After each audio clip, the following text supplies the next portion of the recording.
I'm going to do patch notes. Hi, how you all doing? I hope you're well. Welcome to the Ostranauts patch notes that were released on Friday, December 6th, 2024. And this is for update 0.14.2.1. Once again, I've not really looked at these yet, so this is all new to me as well. So let's start with the UI changes. Crew portrait or stat area can now toggle between stat bars for current character and multi-crew overview modes. Crew portraits now have rank or shift icons for quick info. Date or time now in the bottom right and less glaring size or colour. So hopefully it won't be more in your face, man. Message log now in bottom centre of HUD. That's interesting. So what are they going to have on the right hand side then? Because that was all on the right hand side, the message stuff. Escape menu now dims out game in background to be less distracting. Ultra wide resolutions no longer block mouse clicks near the top right of screen. Several other minor UI tweaks and fixes. It is time for general changes. It is now possible to stop dragging an unconscious person if they wake up in your arms. Oh, what? I think it would be kind of cool if you could still drag them and they were like kicking and screaming, like, no, don't drag me to the airlock. You know, that'd be kind of cool. Ships that the player buys should not longer spawn inside nearby planets or asteroids, destroying them instantly. Pirates should no longer swarm space stations upon player leaving that planetary region. Combat tackle behaviour improvements. Yeah, because that was rather cumbersome. Clicking player portrait now centres camera on player automatically. Vodka bottles, vodka, and other miscellaneous containers can no longer contain an infinite amount of gas. Additional police witnesses will no longer arrest the player again immediately after player finishes the arrest encounter with the first officer. Critter plot more likely to be noticed now. Change the way, redacted, can spread to other tiles and ships. Ships in nav station that should not be visible should no longer flicker visibly. So that was the like if you were like one side of, say, the K-Leg asteroid and they were flickering on the other side. I actually quite like that because it sort of gives the impression that your antenna could sort of know that there was stuff there but couldn't pick it up properly because of the asteroid.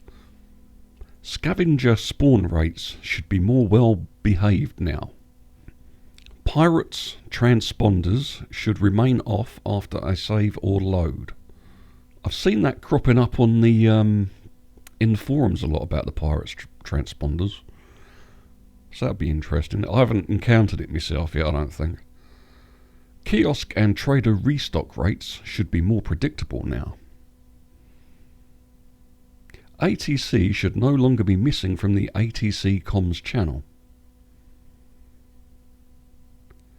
Police ships should no longer run out of fuel when their manoeuvring AI finishes too far away for their docking AI to take over.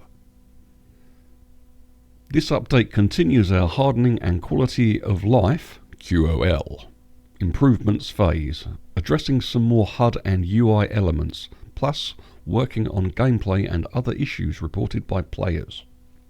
We received quite a lot of feedback about the date UI being too large, central and in your face, so we are trying a new layout where it is more subtle and in the lower corner. Coincidentally, this is the same place that UI began its life years ago. Probably before I actually started playing, I'm guessing. This allowed us to move the message log more towards the middle, which is more in line with many traditional CRPGs.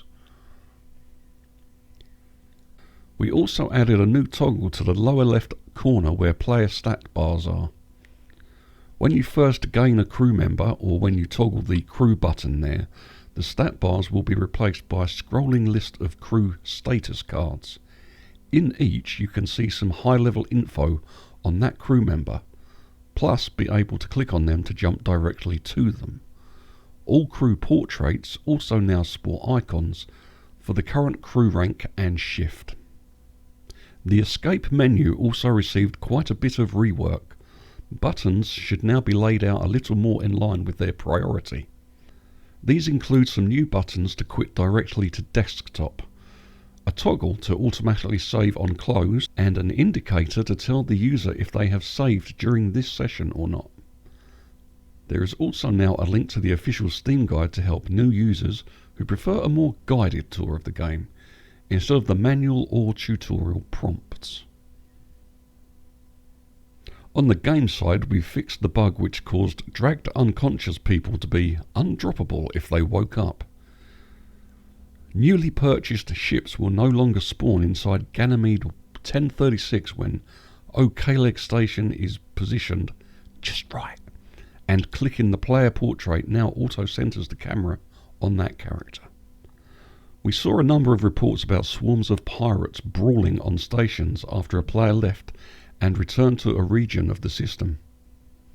And it turned out this was due to the regional cleanup code moving NPCs back to the station, and not actually somebody claiming that the Enterprise was a garbage scow. But there we go. Well, maybe not the last bit. It shouldn't do that with pirates anymore, who now go to a special place where they won't interfere with the station folk. Is that like the brig? Note, however, that if pirates have previously been cleaned up, the old way in a save, they will remain there.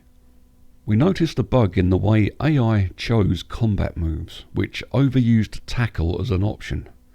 Yeah, that was really annoying.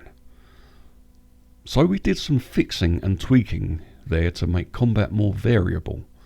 We also did a bit of tweaking on the tackle move itself to make the UX smoother.